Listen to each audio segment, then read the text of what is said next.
So can I formally open the meeting? My name's Zoe Reid, I'm the chair of SACU, and I want to welcome you to the Society for Anglo-Chinese Understanding's annual general meeting. I'm absolutely delighted to welcome you all, that's SACU members and friends, and we have a large number of people on the Zoom link, to our AGM.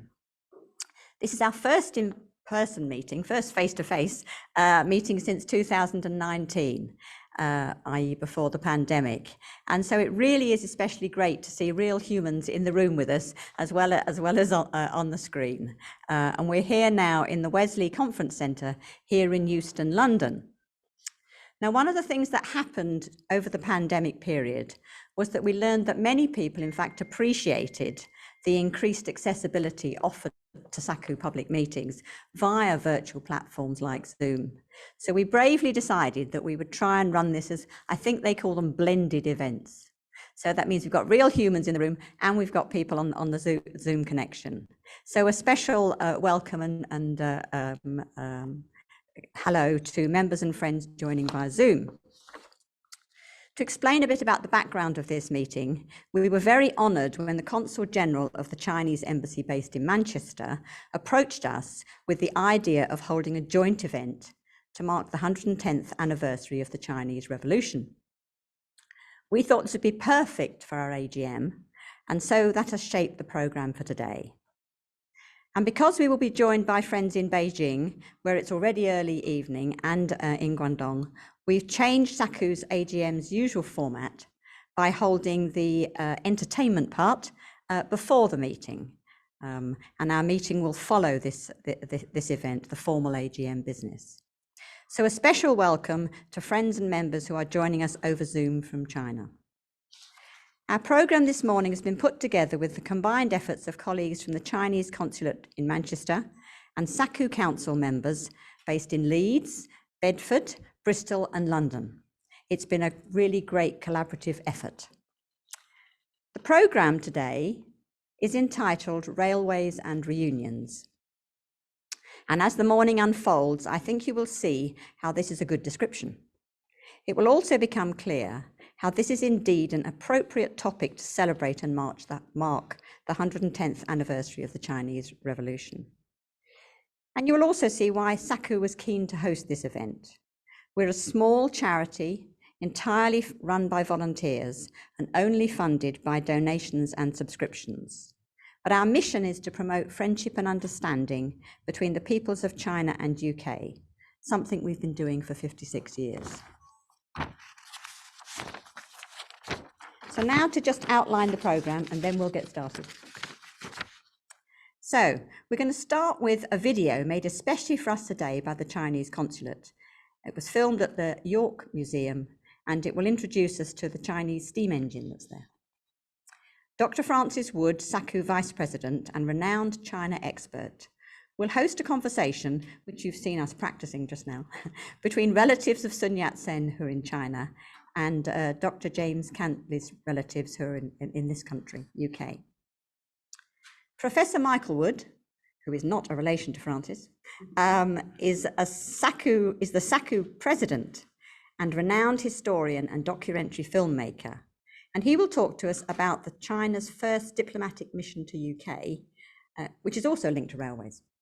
And then the morning will end with some closing remarks from Consul General Zheng Xiyuan and myself. So that will then be the end of the public meeting, and we will close the Zoom webinar and ask friends who've joined us today in person who are not SACU members to please leave.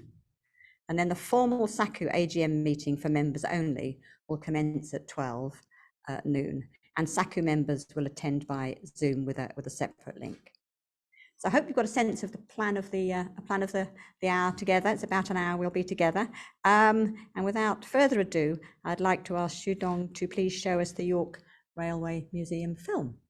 Thank you. There are so many exciting engines at National Railway Museum in York. Every engine has its story. The largest engine, though, is the KF Class No. 7, which is located near the middle of the Great Hall. This large black engine has fascinated hundreds of thousands of tourists and perhaps particularly so because it never ran on British railways, but was actually put to work in China. The engine's story is even more impressive than its physical size, as it involves the friendship of two families, the history of two nations' railway industries, and the rise of modern China as the old empire fell away. In the late 19th century, the old Qing Empire was under the threat of Western powers, and many Chinese people were fighting for the fate of their country. Dr. Sun Yat-sen was at the forefront of the struggle. He was exiled after the failure of the First Revolution. Dr. Sun found a degree of sanctuary in London, but he was still seeking to bring an end to the imperial rule and to mold China into a republic. In 1896, Dr. Sun was kidnapped by the Qing Secret Service and detained in Chinese jurisdiction in London. The Qing government planned to smuggle Dr. Sun back to China, where he would receive his sentence and would probably have been executed. Sir James Cantley, father of the pioneering engineer Kenneth Cantley, was the former teacher of Dr. Sun Yat-sen. They became lifelong close friends, and James even named Sun as Kenneth's godfather. When he was detained at the Chinese legation, Sir James was instrumental in helping him to get released. But I think one of the details in this story that most people do not know is that Kenneth Cantley's mother, Lady Cantley, was also quite influential in this, because she went to Sun Yat-sen's home, according to Kenneth Cantley, and destroyed a list of names of other revolutionaries. That way he was able to possibly save their lives. For 12 days, Sir James rallied every resource he could to free Dr. Sun. He lobbied the Foreign Office, newspapers such as the Globe and the Times, and finally the British Prime Minister, who all insisted upon Sun's release. After immense pressure, Sun was freed finally as a hero thanks to the efforts of James. On the 10th of October 1911, the Wuchang Revolution overthrew the last Chinese imperial dynasty. Dr. Sun Yat-sen was elected as the first president of the new Republic of China, and he will be forever remembered as the forerunner of the revolution. In turn, Sun's legacy certainly influenced the creation of the KF-class engine. Dr. Sun began plans for a Chinese railway system over 100 years ago. After he resigned from the role of provisional president, he became the supervisor of China Railway and proposed a plan to build 160,000 kilometers of railways within 10 years. The planning of 5 major railway systems was based on the country's geographical environment and topographical conditions. Indeed, this first plan could be described as a blueprint for the layout of the current railway system in China. When the Guangdong to Hankou Railway was completed, the Chinese authorities needed a locomotive that was capable of running on it. The line had steep gradients, sharp curves, and low-capacity bridges. The new engine would have to have more attractive effort but retain a low axle load, and it had to have the ability to consume low-quality coal and water, as well as contending with extreme weather. Well, Kenneth Cantley was a locomotive designer who obviously had studied what the current thinking was. So, for example, you can't see it on this because it's inside, but it's using some Chapelon developments. Chapelon was a French engineer. There's one or two other things in there that are unusual, and Cantley was basically working around the issue he had to deal with, which was quite weak bridges, different forms of coal, and so on. And this really was the culmination of understanding all that other research and all those other machines that were out there being built. Cantley himself had been trained at Crewe, so he was somebody who'd been trained in one of the best engineering workshops in the world.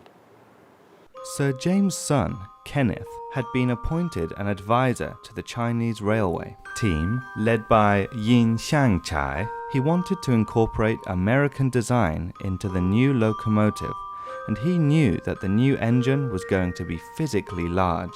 He designed a mechanical stoker, bar frames, and a new wheel arrangement never before built in the UK. 5 different railway works competed for the new tender, and eventually the Vulcan Foundry was awarded the contract. The works at Newton-le-Willows produced 24 new KF-class engines, and these were shipped to China. One of the most profound things about his career was his connection to the Sun family and the connection of both the Cantley and Sun families. And we can say that his experiences in China were really profound, and they were very career-changing for him. He was there only for 7 years in the 1930s with his family, but during the later periods in his career, he always draws from his experiences in China. And I think he mentioned this in various letters in the Cantley archive, how important China was for him and how he still has very warm feelings towards China and the people and the friends he had there.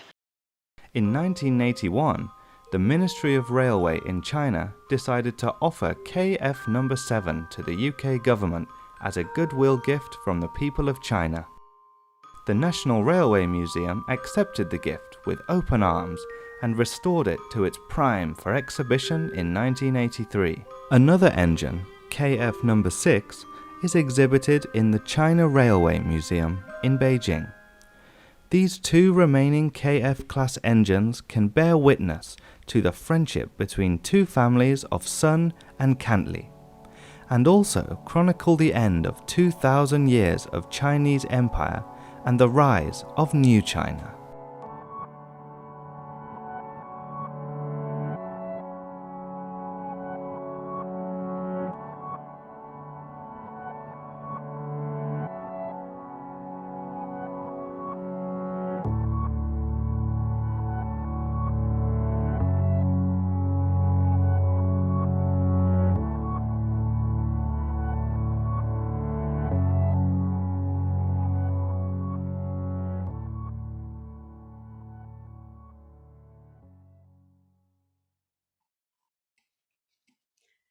Thank you for that. That was really great and really sets the scene, doesn't it, for our time today.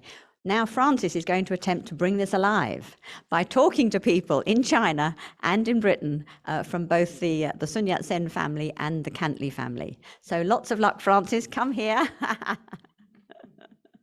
We've got to work complicatedly looking at that camera there, but they're going to be over there. And about 20 minutes. All right. Okay. Yes.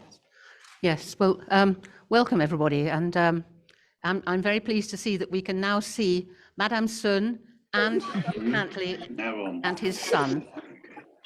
So that's fantastic. Yes. And I think the little film that we saw did, as Zoe said, set the scene very clearly, establishing the relationship between the 2 families, which goes back, obviously, to the last years of the 19th century, but is still very much alive today, because I understand that Hugh Cantley, who we can see with his son Charlie, met Madame Sun some time ago, and also her son. So I don't know, Hugh, can you reflect a little on the Cantley-Sun family relationship? It's quite a challenging proposition, then. All my life I've been brought up with the words Dr. Sun Yat-sen.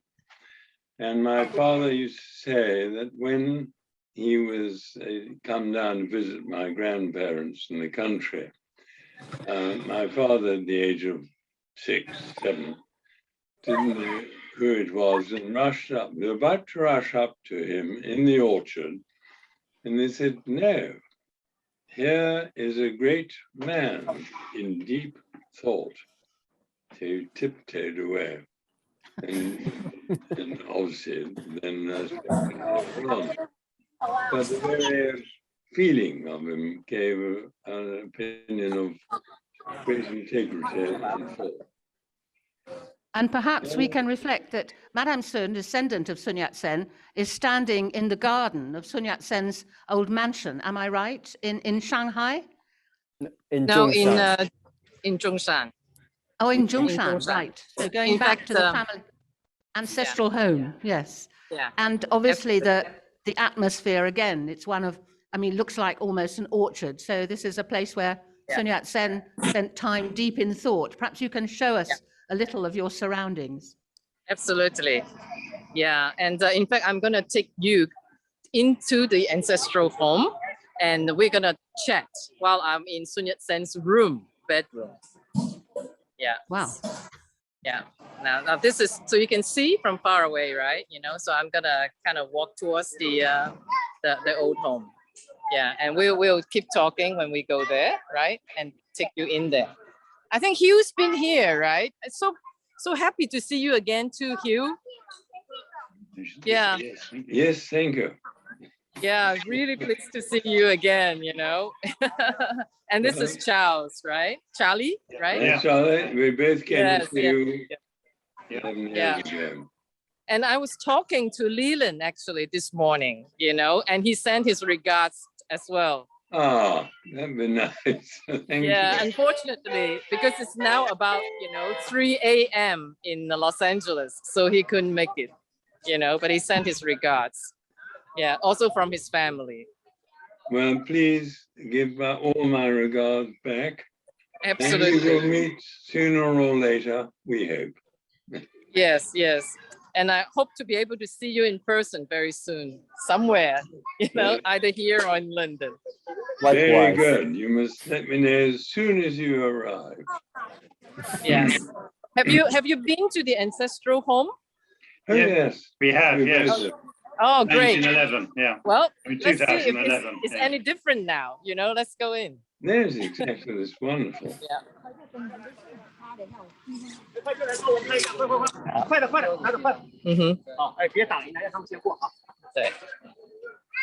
It's first time I'm using this kind of the rod for this. That's right. Through the door. There you go. You see the plaque for those who haven't been here. Yeah. Mm-hmm. So, and this place was built in hang on. 1860? 1892. 1892, when while he was still in the last year of medical school, and it was completed just as he finished medical school. Yeah, if you probably, he might have heard him. Well, your grandfather might have heard him talk about it at that time, I would imagine, because he designed the house. Oh, yeah. So it's a combination of Chinese and Western style. Yeah, but he didn't grow up in this house. You know that, right? Because he grew up in a very small house, which was demolished later on, and because he grew up in actually the poorest family in the village at that time. Mm-hmm. Yeah, and that's why this house faces west instead of traditionally faces east. Yeah, and it was very, very tiny, and all that's left now is a well. So we'll go in now. It's like Parvis Magna. Yeah. Yes, I remember it as a friendly house. Yes.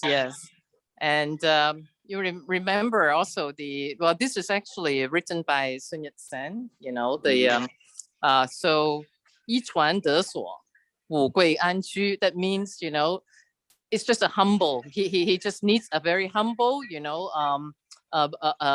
building with just one rafter, so to speak, and near the mountains of Wu Gui Shan, the Wu Gui Mountain, So there you go. We're coming in. And we are.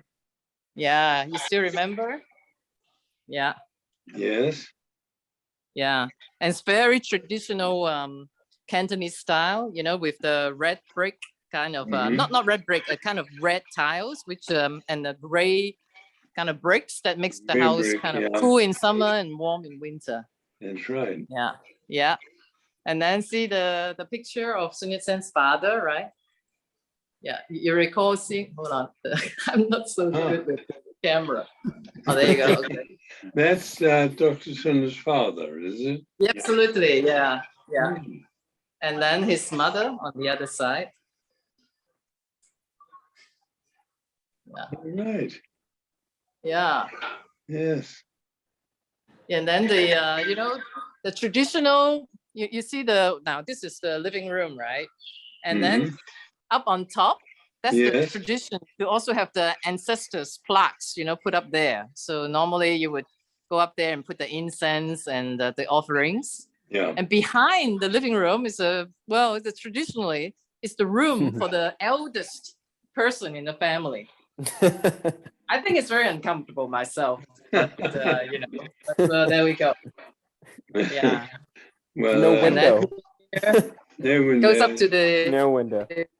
the second floor and a little area for eating. But I'll take you now to the other side. Mm-hmm. And then we'll go up. Well, we'll come to Sun Mei, my great grandfather's, you know, room. Yes. See? Yeah. Huh. So, yeah, where Yeah, you know, you recall this room, perhaps? his study, was it? Yeah. Now Yes. there's the like kind of the area of the bed, and here is a place for meetings and so forth. Let's see. You can maybe see his picture also. Oh, There you The go. resemblance is uncanny. yeah. To My who? poor father. To you? No. Yeah. I tried to grow a moustache, but it didn't work with me. Now, so we'll go upstairs to Sun Yat-sen's room. That's the place where he wrote his first kind of what? Yeah. It's his he wrote the first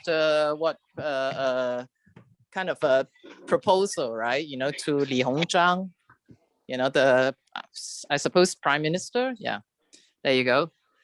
For display purposes, the bed's been moved to the outside, but normally it's in the inner area, right? The inner room. Yeah.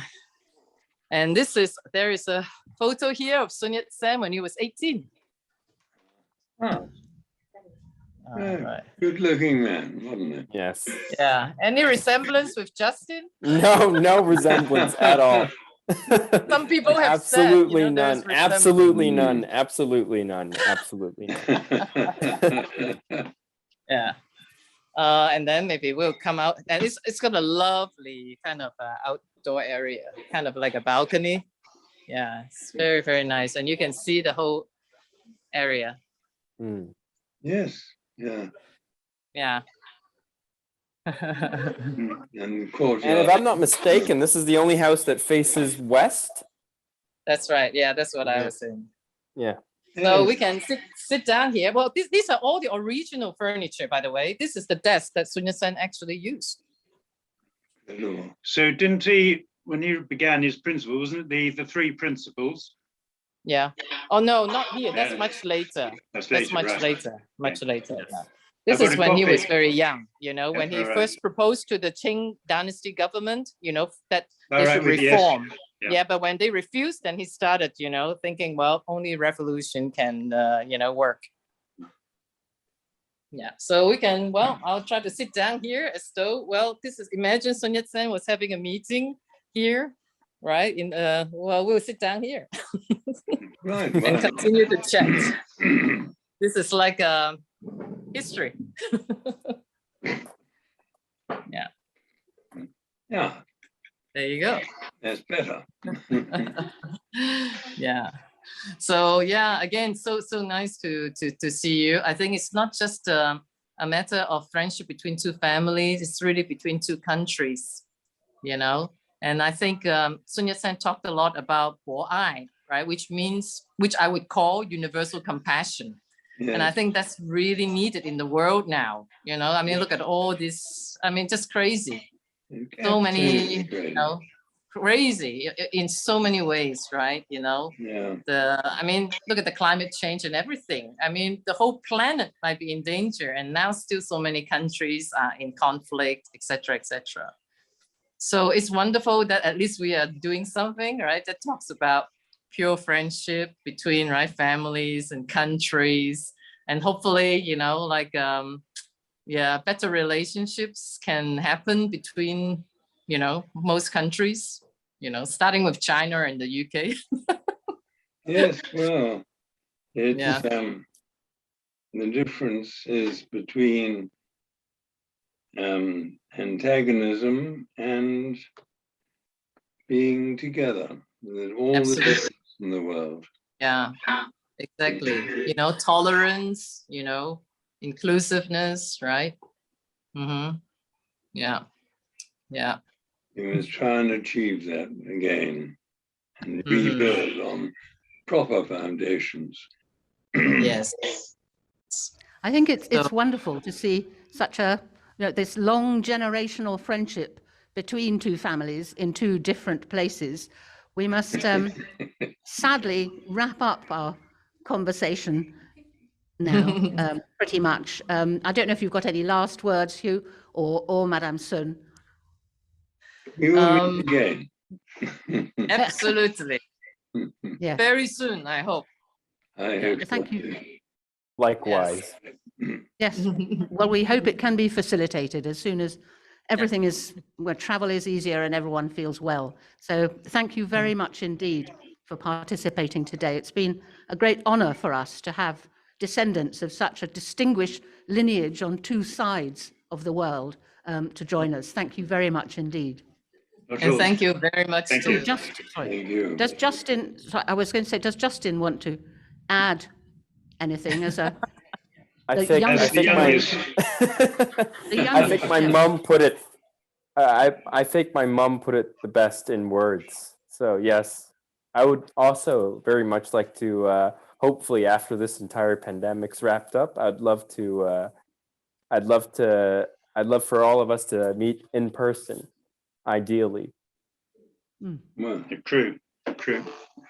And Francis, thank you very much for organising and putting this together. Oh, Absolutely. not me, many people. And Yes. Shiwan Zhang. Thank you very much. That's right. Yeah. Yeah. To Consul General Zhang, you know, and everyone else. Yeah. Thank you very much again. at the back of me, Yes. the portrait at the back by Charles, that's my father's first drawing of the Great Fall. And it's completely. I don't know, hang on. Oh, fantastic. There they are. Yeah. I don't know how it appears. Wonderful, amazing. Lovely. And it's great that we have this sort of physical testament in York, as well as the story behind it. So thank you very much indeed. My Justin, father's sweat and tears behind it now, yeah. Anyway, we'll leave you all in peace, but no, thank you all again for Thank you arranging. very much. Thank you. The honor has been entirely ours. Yeah. Thank you. And good health, you know, to Hugh. Oh, yes. Yeah. Yes. To you with, yes. Good Yes. health to you. Thank you. Yes. Okay. Okay. Bye-bye. Bye. Take care. Take care. Well, that was absolutely amazing. Thank you so much, Francis, for facilitating that, and thank you so much, Madam Sun and colleagues in China, and obviously Hugh Cantley and Charlie in Britain. Where are they in Britain? Do we? Hugh lives outside Oxford. Right. So absolutely great to have had a bringing alive of the friendship through that, and bringing it right through to the fifth generation. That's amazing. So now I'm delighted to welcome Michael Wood to talk to us about China's first diplomatic mission to UK, which has also got a railway connection. So, Michael, do you want to come and you have to stand here apparently and talk to that camera there, and it's all very complicated, but I'm sure you talk straight ahead to that one there, right, I think. great. All right, do you want to, you have to hold this. Oh my goodness. That's not a microphone for here, it's a microphone for the people listening on Zoom. Oh, okay. Yeah? Okay. Right. Thank you very much. When Zoe asked me to say a few words about railways are not my expertise, but my mind went back to an event that I'd spent quite a lot of time over in writing a year or two ago, which was the first Chinese diplomatic mission to Britain. An important theme, as the Cantleys were saying, about contacts between nations and friendship and so on. A mission in which railways were very, very important. So I'm going to say a few words about that. But first of all, perhaps I can intrude a personal memory, because 2 or 3 years ago, I made a series of films about Deng Xiaoping's opening up 40 years ago. And one of the films was about about railways. It was a crucial event in the modern world, of course, and Deng, you will remember, had come back from internal exile after Mao's death and rapidly became the dominant figure in China. There were still, at that point, great arguments about the way forward, and many of the old guard clung desperately to Mao's blueprint. But Deng felt modernization had to happen. China had to open up and fast. The wonderful Chinese people have been very patient with us, he said. China had to modernize, and he sought help all around the world. And Deng was a great believer in fact-finding missions. And he sent a very important 4-week fact-finding mission to Europe under Gumu in 1978. Deng himself, in autumn 1978, went to Japan, where he inspected the electronic industries, many other forms of the advanced technology, but notably was filmed by CCTV riding the Shinkansen Japanese bullet train, which greatly impressed him. It made a huge impact to see, as he said, that China is literally so far behind. When he came back, he made his famous speech at the Jingxi Hotel, calling for the modernization of Chinese technology. You know, he wanted to get up and go ahead. He had the famous trip in January 1979 to America, again in search of help over technology. And when he came back, the reforms began down in Guangzhou, of course, with Xi Jinping, the father of the current leader of China. The effect for China and the world would be, and it is, fantastic. Now, one result of that was the development of China's railways, now the second biggest and most up-to-date in the world. And one of our films was about the railways. And we went and filmed in the railway workshop in Changchun. We crisscrossed China for 3 weeks, barely having any sleep, it seemed. We took the fast train from Beijing down to Guangzhou, nearly 1,500 miles. The fastest train, the 10 in the morning train takes 8 hours, incredible. And one amazing feature of the high-speed route is that, for instance, Beijing to Guangzhou, is that virtually all of it it's all new track, and it's virtually all above ground, raised above the ground. It's a staggering achievement, and now at 38,000 kilometers, the largest high-speed network in the world. I should say, lest you think I'm a publicity agent for China Railways, there of course are, there are no system of such great ambition doesn't have little problems on the way or big problems on the way. And in the last 2 years, probably helped by COVID, there's been a sharp decline in passenger density. And while lines like Beijing and Shanghai, Beijing, Guangzhou are thriving with very high capacity, others this summer are reported as suffering real collapse in passenger density. And in March this year, China's State Council curtailed investment in high-speed rail, stopping construction on all new HS corridors, especially on underutilized routes. The government said all routes must come within a rational range of cost effectiveness by 2035. So as I speak to you in autumn 2021, the great surge in HS in China for now has, well, slowed perhaps, but there's no doubt it will pick up. And what you're looking at is a really amazing achievement. Now, all this set me thinking about the beginnings of railways in China, going back before the Cantleys and Sun Yat-sen. The first tentative steps, first railway in China, Wusong, was constructed by the British in 1876 and immediately dismantled by the Qing government. What I'd like to do is to just very briefly look at that first official encounter between Britain and China on British soil 150 years ago. when it happened, as it happens, railways were very high on the agenda. And this was a time, remember, when the Qing government still had never sent ambassadors abroad beyond the frontiers of its own protectorates. There was no suggestion of a trained corps of Qing diplomats who spoke foreign languages other than Manchu, Mongolian, and Tibetan.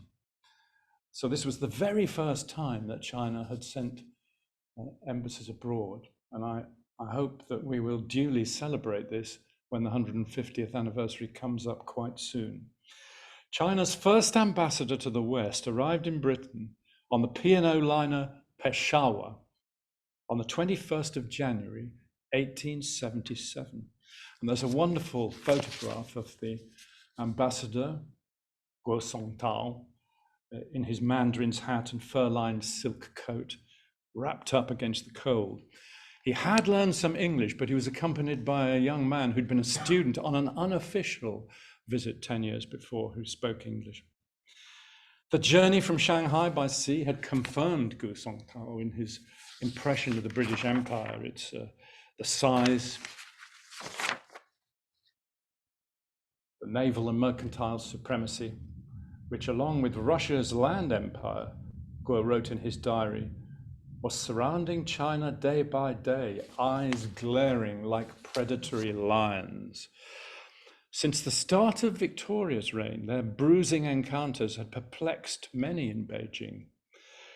As Guo had advised the Qing government in a memo before he left, the international situation was complex, with many foreign powers jostling on the edge of China, which is why it's so important for us to understand foreign affairs.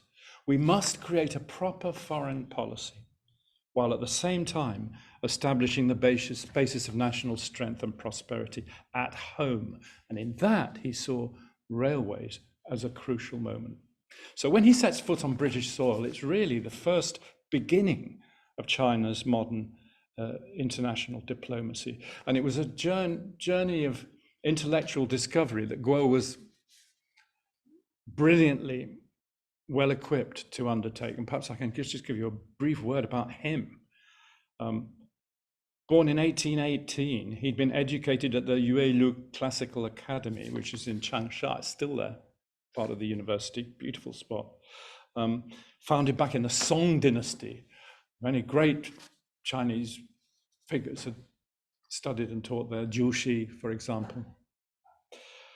In recent years, the academy had broadened out its curriculum to practical subjects such as military engineering, political economy, waterworks, and the network of alumni included the leading progressive thinkers at that moment in the Qing, in the late Qing, Zheng Guofan, Wei Yuan, the author of the first treatises on naval power, Western geography and naval policy, whose admonitions about the South China Sea were ignored at the time, but are now being very carefully studied in Beijing.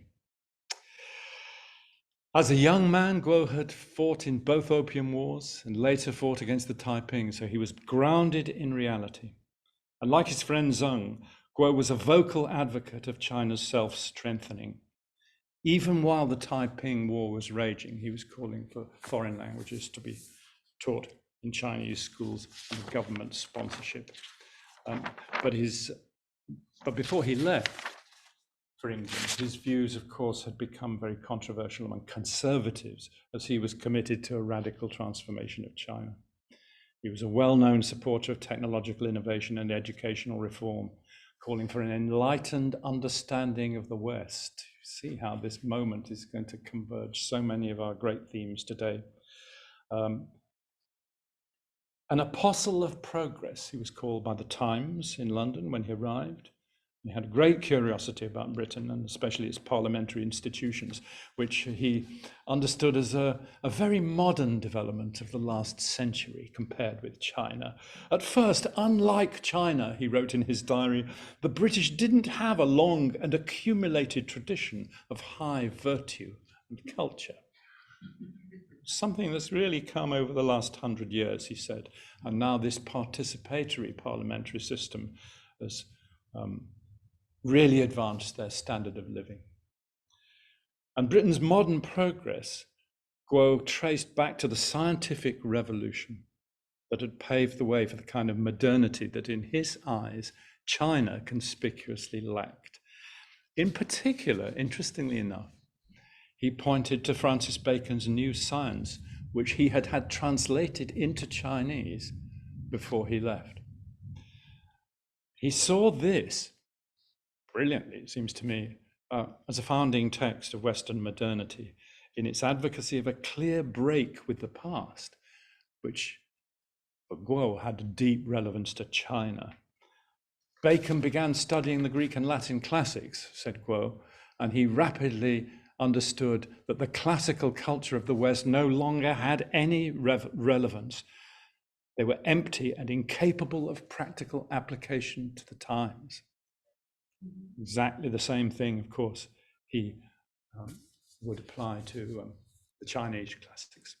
Western technological achievement and Western knowledge, education, and so on, manufacture, were all based on realistic knowledge of the world. So there was much to ponder. So, briefly, Guo travelled by train from Liverpool Street to Ipswich on a visit to the engineering works of Ransom and Napier to see the manufacture of steam locomotives. The 2-hour train journey, he remarked, would have taken 2 or 3 days back in China. This convinced him that the railways could transform the life of China. This is what he said in his diary. The railways will pass through the country rather as blood circulates in the human body, he wrote to his minister back home, urging the immediate development of railway technology. And then, on March the 16th, 1877, a fascinating meeting took place, which is recorded by one of Guo's party, with the 70-year-old railway engineer, Roland Stephenson. Quote, Stephenson came to visit us. He said he'd built railways all over England and in India. The English railway system, he said, extends over 500,000 leagues and costs £630 million. Every year they carry 507 million passengers and 200 million tons of goods. Stephenson had obviously been thinking hard about their meeting, and he now unfolded a very workaday map, said the Chinese informant, which he'd prepared, of a projected Chinese railway system. The very map, of course, that Cantley and others later would actually bring to the beginnings of its fruition. Stephenson could no longer at his age, he said, do the work himself, said Guo's companion, but he could direct others. Stephenson left the map with them. And this, it might be said, was the founding moment of the railway system, which you've heard about, Cantley's, and the high-speed network that I described to you today. Now, considering the great population of China and the wealth of our products, wrote Guo in his diary, if we could build a railway from Canton to Swatou, Changsha, Yuezhou, and Hankou, all along the Yangtze River, and turn east to Nanjing, then north to Zhenjiang, Yangzhou, Hui'an, Linqing, Qingzhou, Tianjin, and up to the capital, it would involve a distance of 6,000 leagues at a cost of only £20 million in gold. And we are sure to gain much profit from this as a nation. When this line is up and running, we can go on to open branch routes to reach every town and city and change the face of China. So 150 years ago, Guo had articulated some of the fundamental issues on China's path to modernity, from practical engineering and long-term economic planning to the reorganization of knowledge itself. The changes that he and his reform-minded colleagues looked for were not just for China to modernize through technology, but to embrace modernity itself, if you like, to change the mindset of the great tradition. Although, of course, as I don't need to tell this audience, whether China was ready to listen at that moment in 1877 would be the fateful issue. Quickly, to finish, in Britain, the press was quick to realize that the establishment of a permanent Chinese embassy in London was an event unprecedented in the history of relations between China and any foreign country, and constituted a proud page of British history. But in China, the reaction was more muted. As a prominent scholar, social critic, and statesman, Guo had long been committed to an informed and enlightened understanding of the West. But at home, such ideas were resisted by what he himself likened to a Chinese Oxford movement, a Confucian high church Tory revival. After a few months in England, Guo started to think like an Englishman, which aimed to purify life and oppose the introduction of Western thought. On his return, he was victim of a vicious campaign of defamation and the target of the scholar officials of the Han Lin Academy, the government-sponsored Han Lin Academy, and criticized and marginalized. He died a disappointed man. And his diaries, brilliant diaries, which one can only think could be the basis of a fantastic film about Anglo-Chinese relations, were not published until modern times. But finally, as for his hopes for a Chinese railway network, the Qing government remained hostile. The British had built the Wusong Railway in 1876 while he was traveling to Britain, but the Qing government had dismantled it. Eventually, railway concessions were granted, and by the end of the Qing in 1911, about 9,000 kilometers of railway track had been laid down, mostly by foreign companies. It's a tiny, tiny amount, isn't it? Far, far behind the rest of the industrialized world. The first Chinese designed and built railway, by the way, was the Beijing-Zhangjiakou railway to Inner Mongolia, finished in 1909. And the engineer Zhang Tianyou, today is seen as the father of Chinese rail. And all one can say is that Zhang would be amazed to see where China's railways are today.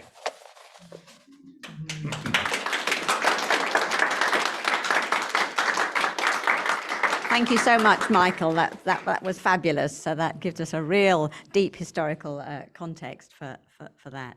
And now, really, we're drawing to our close. So I'd like to invite my partner in this whole endeavour, so the Consul General Zheng Shiyuan, to say a few remarks, and then I'll say a few remarks to bring the session to a close. So is the technology going to work? Ah, yes, looking good. Alessandra, Justin, Professor Michael Wood, and Madam Roy, Madam Francis, Madam Shedin, our dear friends of SACU, good morning.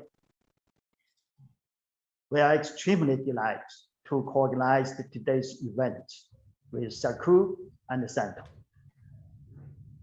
Many thanks to Professor Michael for your amazing introduction about Mr. Guo and the father of railway, Stephenson. We should pay our tribute to them, definitely. So today, we are extremely delighted to share the quality time with you. It was a very heartwarming day. We joined together in a family-friendly atmosphere.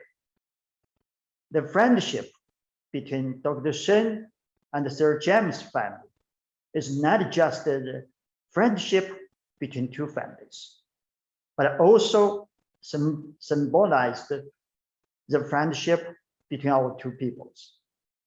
And it's demonstrated that the Chinese and the British people were able to love each other, work together, and make history together.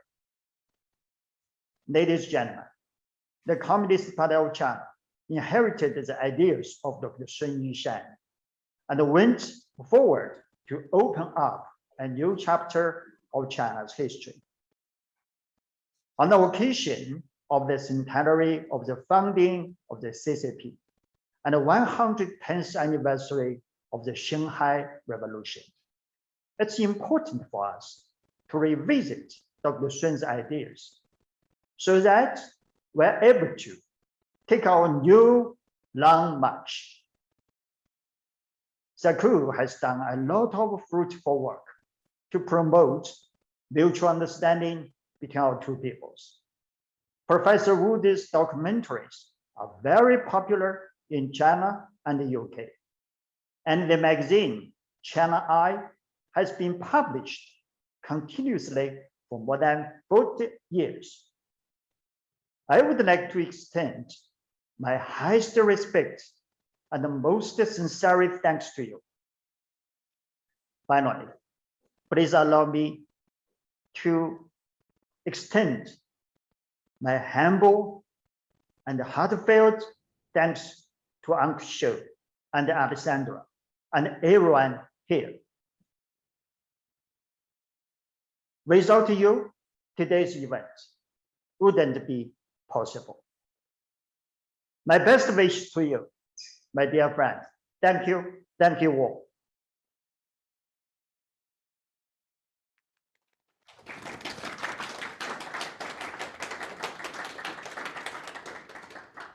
Thank you so much, Xi Yuan. And he and I have had many last-minute emails and phone calls, and it's been a lot of hard work to bring this together. I hope it looked reasonably slick. It didn't always feel it was going to look like that, you know, through the little time before us.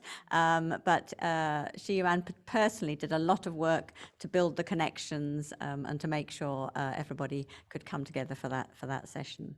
So really, it's just for me in closing to thank you so much for joining us today at our SACU AGM and helping us mark the occasion of the 110th anniversary of the Chinese Revolution, and also reflecting on the importance and benefit of friendship and understanding between the peoples of China and the UK. As I said, I've really enjoyed my collaboration with the Manchester Consulate. I've built some friendship, built some understanding, and really look forward to many more such ventures. So this is going to be the end now of this part of the public SACU event. Please don't forget, when you go home, at 6 o'clock, we're showing the second part of the public event on a separate Zoom link, which is where we're delighted that the Chinese National Tourist Office have given us access to one of their films called China at High Speed, which I think is where it will use the trains to also talk about the development of modern China. So I'm really looking forward to seeing that later on. But now really, this is, as I say, we will be ending the Zoom webinar bit. SACU members will join us on a separate link for our AGM that will commence at noon. And people here, SACU members, are asked to remain, have a walk about, have some more biscuits and tea, and the non-SACU members to please leave us before noon so that we can commence with our public meeting. So really, thank you everybody. Thank you for coming. Thank you for this amazing technical team who've flown in from Manchester and been rushing around putting wires in, and yeah, give them a clap. They did fabulous stuff. Thank you, Roy. Thank you, everybody. Thank you. So thank you, everybody, and we'll draw it to a close now. Thank you very much.